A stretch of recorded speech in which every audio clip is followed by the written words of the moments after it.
When Genghis Khan died, his body vanished from history. Thousands who attended his funeral were executed to silence them forever. Soldiers rode horses over the burial ground until no trace remained.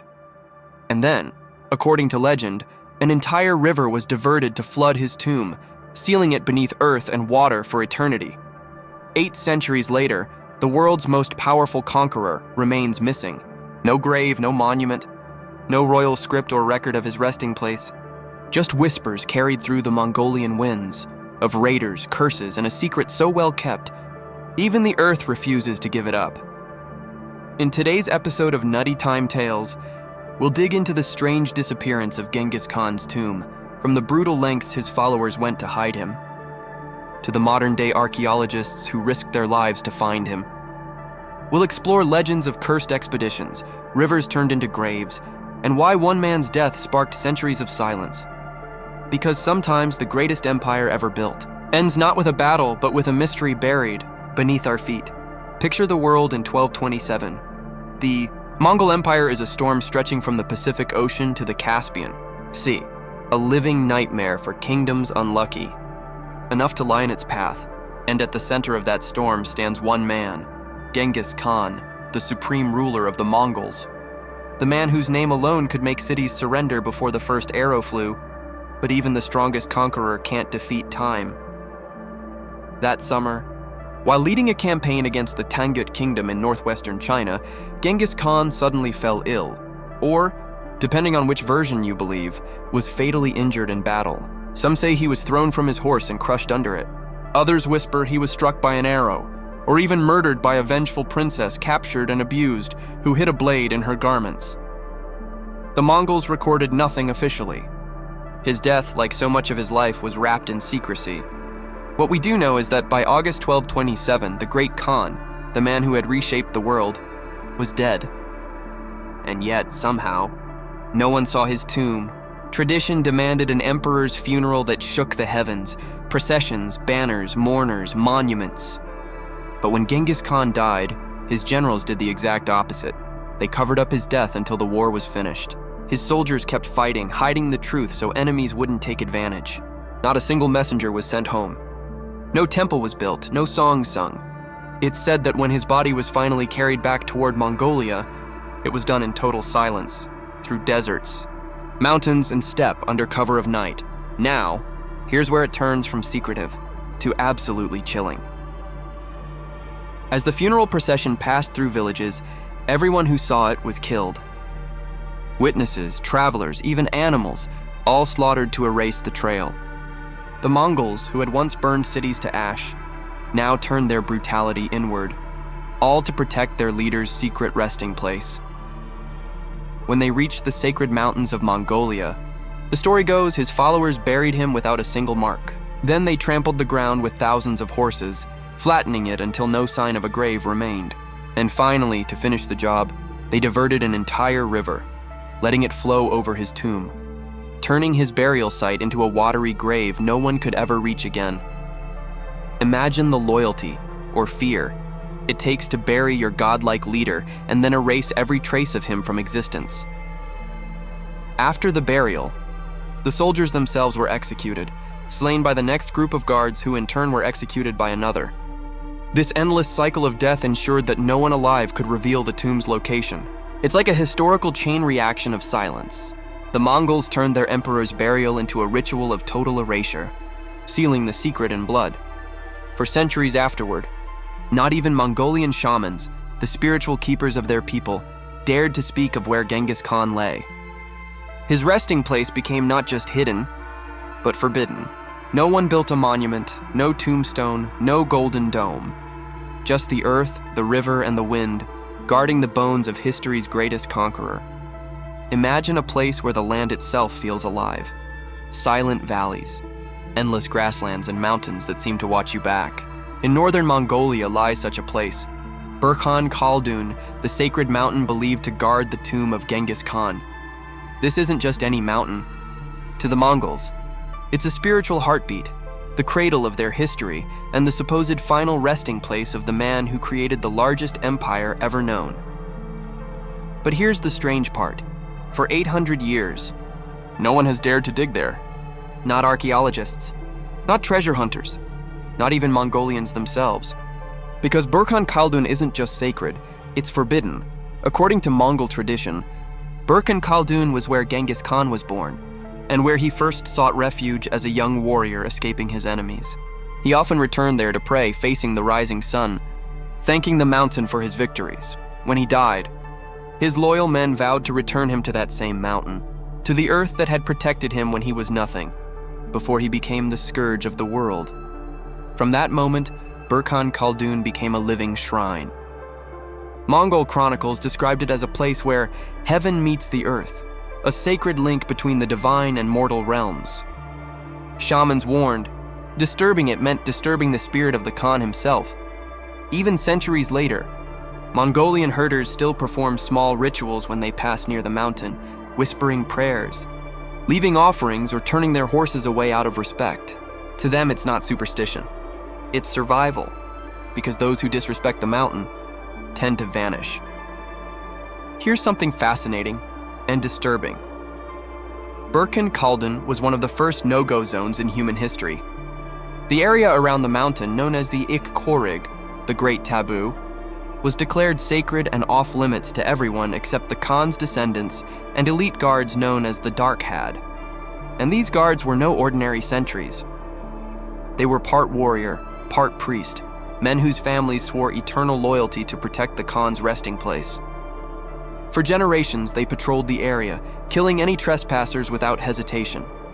Even after the Mongol Empire crumbled, the Dark Had kept their oath. By the time of the Qing dynasty, centuries later, travelers who wandered too close to the region reported eerie sightings, mysterious riders appearing from nowhere, following them for miles, then vanishing into the mist. Locals would simply say, the Dark Had still guard the Khan. Stories spread that Burkhan Khaldun was cursed, a place where those who sought gold found graves instead. One legend tells of a band of treasure raiders in the 17th century who tried to unearth the Khan's tomb. They disappeared without a trace. Weeks later, their horses were found wandering aimlessly across the plains, saddles still on, riders gone. In another tale, Soviet soldiers in the 20th century allegedly entered the region to map it. Their instruments malfunctioned, compasses spun wildly, and several soldiers reportedly died of sudden illness. The survivors swore they'd seen a rider in ancient armor watching them from a ridge. To this day, locals say that the mountain defends itself through storms, landslides, and the uncanny sense that you are never truly alone there. Even in modern times, Burkhan Khaldun remains protected. In 1996, it was declared a UNESCO World Heritage Site, but not for tourism. Mongolia's government restricts access, both to preserve its natural landscape and out of cultural reverence. To the Mongols, opening it to excavation would be like desecrating a temple. And maybe deep down they fear what might be found, or unleashed, if the Khan's tomb were ever uncovered.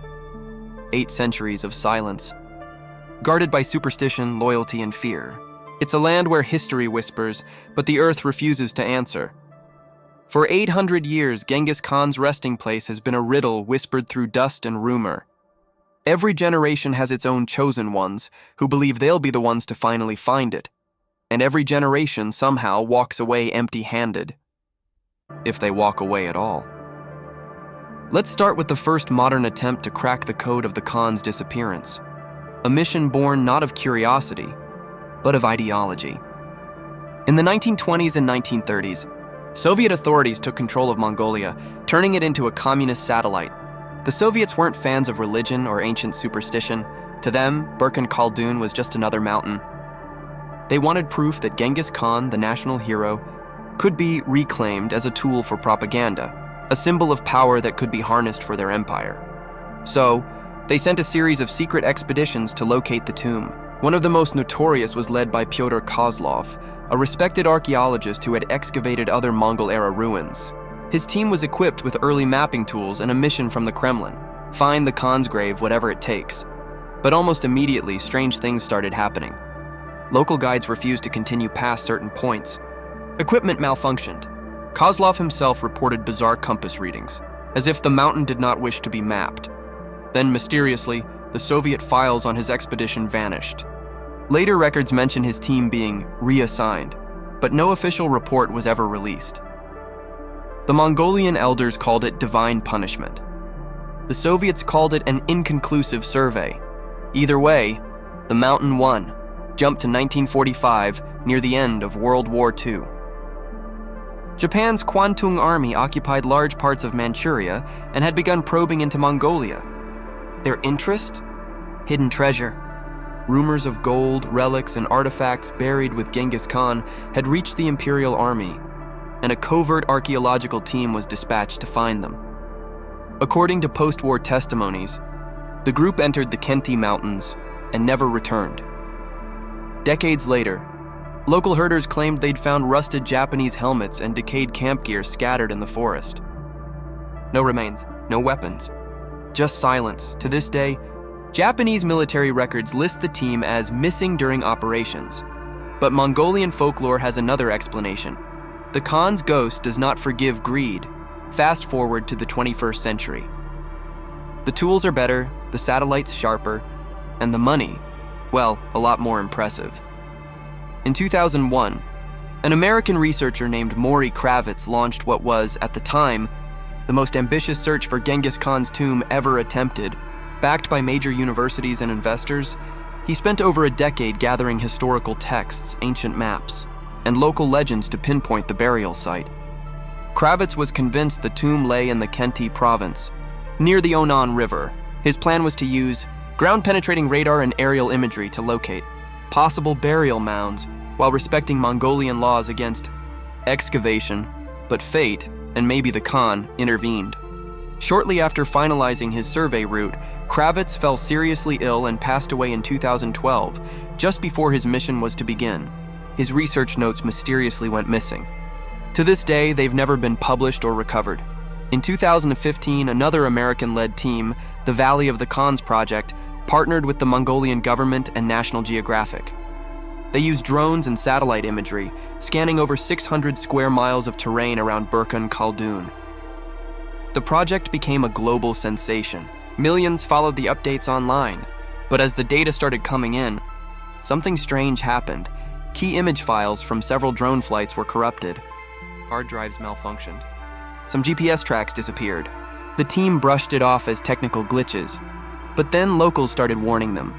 Elders told them they were angering the mountain spirits. Within weeks, the team quietly halted operations. Officially, they said it was to preserve the sanctity of the region. Unofficially, no one's quite sure. But since then, no major expedition has dared return. Here's the nuttiest part. In the age of satellites, thermal imaging, and artificial intelligence, Genghis Khan's tomb is still invisible. No ruins, no structure, no abnormal soil patterns, nothing. It's as if the earth itself has swallowed every trace of him whole. Historians have an unsettling theory. What if that's exactly what his followers wanted? What if they built not a tomb above ground, but a tomb within it, buried under rivers, forests, or even inside a mountain cavern, protected by the natural world itself? Because if you can conquer half the planet, maybe the only thing powerful enough to hide you forever is the planet itself. Every great tomb in history has its curse. Tutankhamun had his mummy's vengeance. Qin Shi Huang's mausoleum in China was said to be guarded by rivers of mercury. But Genghis Khan's tomb? Its curse is more elusive. Wait, not a supernatural storm of plagues or spirits, but something colder, quieter, like the hand of fate itself. The Mongols warned, those who seek the Khan's bones will lose their own. And when you start tracing the history of those who tried, well, the pattern is hard to ignore. Let's rewind to the 1940s during Stalin's reign.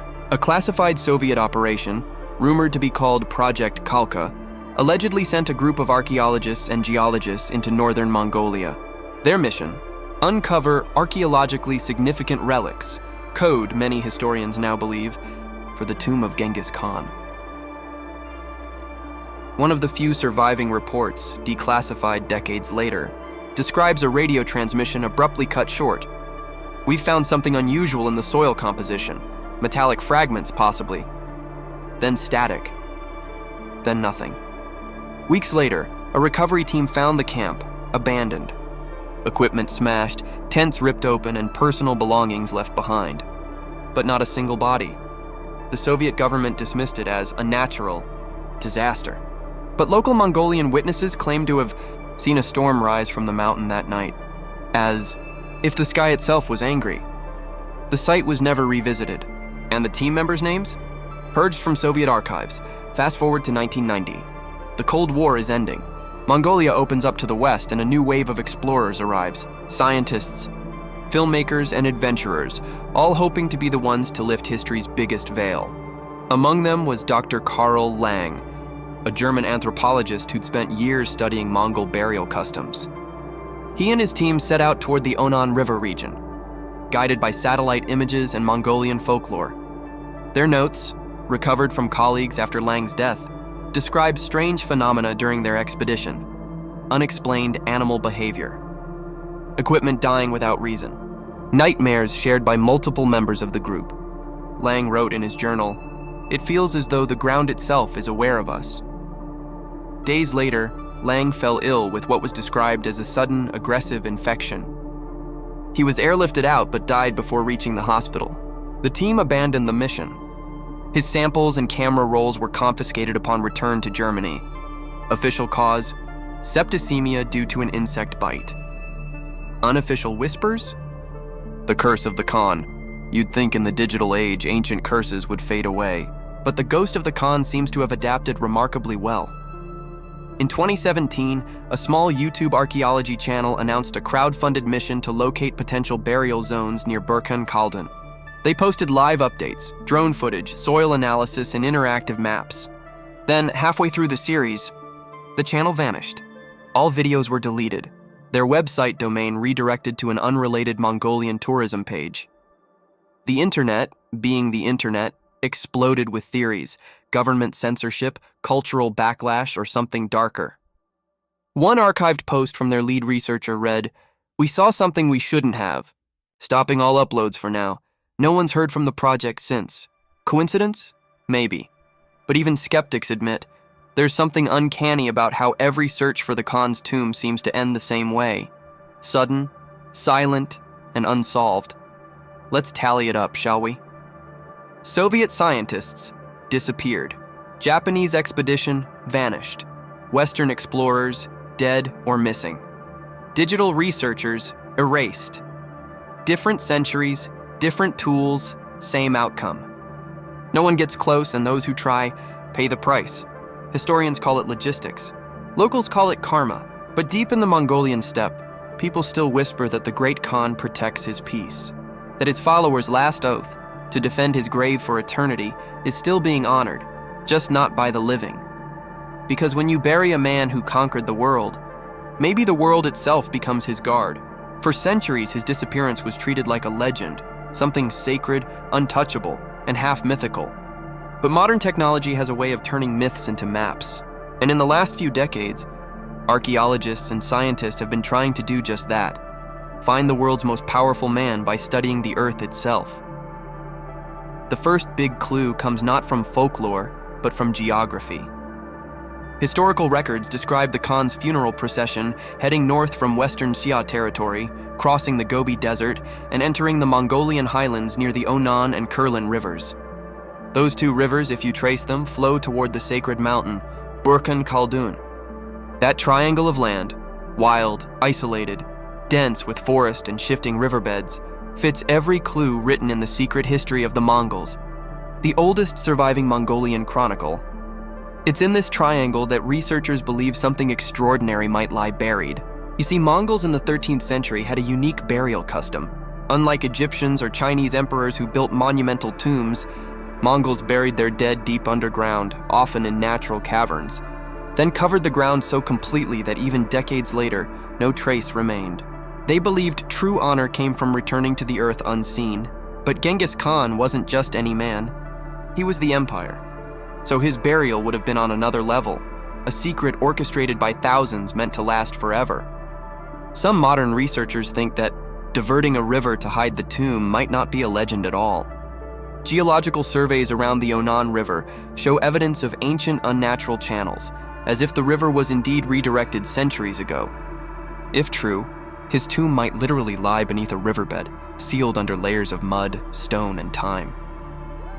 In 2009, a Mongolian team led by Dr. Tserendagva Damdinsurin used ground-penetrating radar near one of those ancient river channels. What they found still baffles scientists. Deep below the surface and about 20 meters down, they detected an anomaly, a dome-like structure with sharp edges and uniform geometry. It wasn't natural, but before further excavation could begin, the project was abruptly halted by government order, citing cultural preservation laws. The data was archived, and the team disbanded quietly. None of them ever spoke publicly about what they found. Some think the structure might be a buried fortress. Others, including Dr. Damdinsurin himself before his death in 2013, believed they may have come close to something far older and far more important. His final note, found in his research diary, read only, "He still sleeps where the river sings." Other theories push the mystery even further. Some archaeologists suspect that his tomb might not be near Burkhan Khaldun at all, but hidden in plain sight, under what's now the valley of Avraga, Genghis Khan's early capital. The area has been heavily studied, and yet strange subterranean anomalies continue to appear in satellite data, long rectangular voids deep under the soil. They're too large to be burial pits, too perfect to be natural caves. Could one of these voids be the hidden chamber of the Great Khan? Or did his people create decoys, false tombs, to confuse future intruders? Ancient texts suggest this was a Mongol tradition, to scatter fake graves filled with offerings and bones of horses to trick grave robbers and spirit thieves. If true, then finding his real tomb might be like finding a needle in a haystack made of other needles. But maybe that's the point. The more you look, the less you find. Perhaps the entire design, the river, the mountain, the silence, was his final conquest. Not of nations, but of time itself. And then there's one more theory, one that sounds almost supernatural, yet keeps resurfacing. A few Mongolian historians believe his followers built the tomb not above ground or below it, but within the mountain itself. Burkhan Khaldun is riddled with caves and hidden chambers carved by water and ice. Some legends say his body was placed in a crystal coffin and entombed in a natural cavern sealed by landslides. No tool marks, no tunnels, no clues. Just the mountain swallowing him whole. If that's true, then every explorer scanning the earth from above has been looking in the wrong direction. Because the Khan isn't buried under the soil. He's entombed inside the bones of the earth itself. And if so, that might explain why, after 800 years of searching, no one, not even with satellites, AI, and global funding, has ever found him. Because maybe Genghis Khan didn't just vanish. Maybe he made sure he'd never be found. There's something oddly human about what happens when history refuses to give up its secrets. When facts end, myths begin, and nowhere is that more true than in Mongolia's obsession with the sleeping Khan. For centuries, the mystery of his tomb has shaped not just folklore, but entire belief systems. And in the cracks between archaeology and superstition, a new breed of worshippers has risen, part religion, part nationalism, and part ghost story. Deep in the steppes, far from the capital, there are whispers of secret rituals performed by Mongolian shamans who claim to commune with the eternal blue sky, the same divine force that Genghis Khan once prayed to. Every few years, small gatherings take place under cover of darkness near the Khenti Mountains. Participants wear wolf pelts and iron jewelry, burn juniper smoke, and chant the ancient warrior prayers, known as sulde. These aren't tourist attractions or cultural shows. They're living remnants of an oath made 8 centuries ago. They believe the Khan's spirit, his sulde, or war soul, still guards Mongolia, still watches from beneath the soil. Some even claim that the ghost of the Khan rides the northern winds during violent summer storms, his voice echoing through thunder. When herders lose livestock or lightning strikes a sacred tree, they say the Khan is restless again. In 1990, when Mongolia transitioned from communism to democracy, something strange happened. Across the country, people began building shrines to Genghis Khan almost overnight, hundreds of them. Streets, vodka brands, even airfields were renamed after him. A massive 131-foot statue of the Khan on horseback was built near the Tool River, gleaming in steel. But at its base lies something most tourists miss, a small underground museum containing a replica of the Khan's legendary whip, the symbol of divine power he was said to wield. According to local guides, The replica was crafted using blue silk found in a cave near Burkhan Khaldun. The original, if it exists, has never been found. Some Mongolians whisper that the whip remains buried with him, and that anyone who touches it will inherit his strength, or his curse. And then there are the conspiracies, some political, some spiritual, all bizarre. One popular claim among Mongolian ultranationalists is that the government already found Genghis Khan's tomb decades ago and sealed it in secret to prevent looting and spiritual contamination. They point to sudden bans on drone flights, mysterious military patrols, and classified satellite images of the region. To them, the legend of the unfound tomb is a convenient cover-up, a way to protect the sacred site until the world is ready for its discovery. There's even an online group, half serious, half insane, that believes Genghis Khan's DNA has been secretly preserved by a line of hidden descendants living among modern Mongolians. According to them, uncovering the tomb would awaken the Sulde, a spiritual weapon that could bring chaos or unity to the world, depending on who claims it. One viral post simply said, "He sleeps until the world needs him again." But perhaps the strangest modern twist comes from scientists themselves. In recent years, researchers have used genetic tracing to map the Y chromosome associated with Genghis Khan's lineage, and discovered that around 16 million men alive today may descend from him. Statistically, that's 1 in every 200 males on the planet.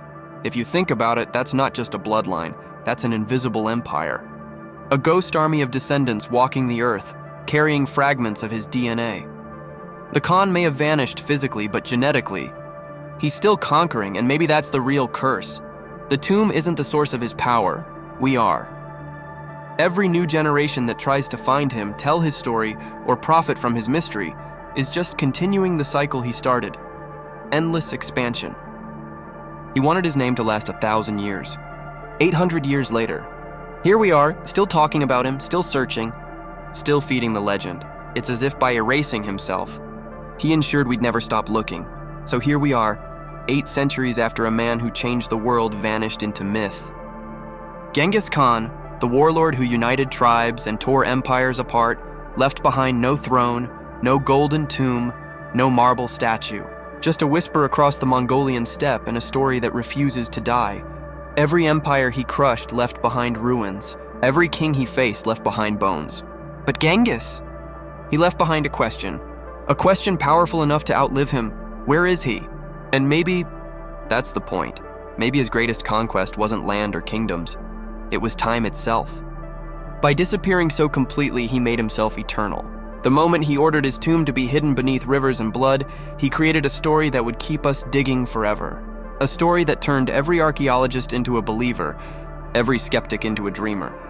Think about it. This was a man who burned cities, erased dynasties, and changed the course of human civilization.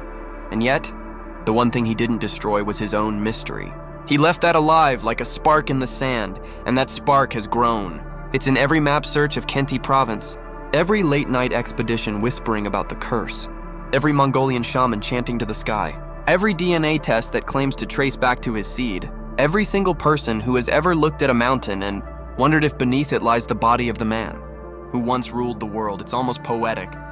That a man who ruled through fear and faith has become both a ghost and a god. His bones may never be found, but his legend doesn't need them.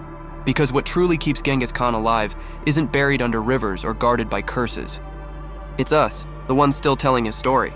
The ones still asking what if, and maybe that's the real treasure. Not gold, not relics, but the eternal chase. Because as long as his tomb stays hidden, Genghis Khan remains more than human. He remains a mystery. And mysteries never die.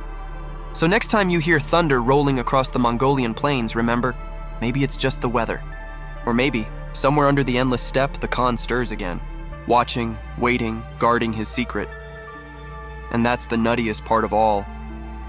Maybe Genghis Khan's true empire was never the land he conquered, but the curiosity he left behind.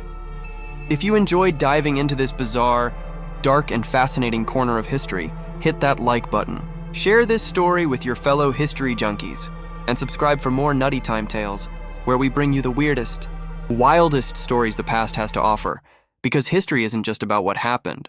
It's about what refuses to be forgotten.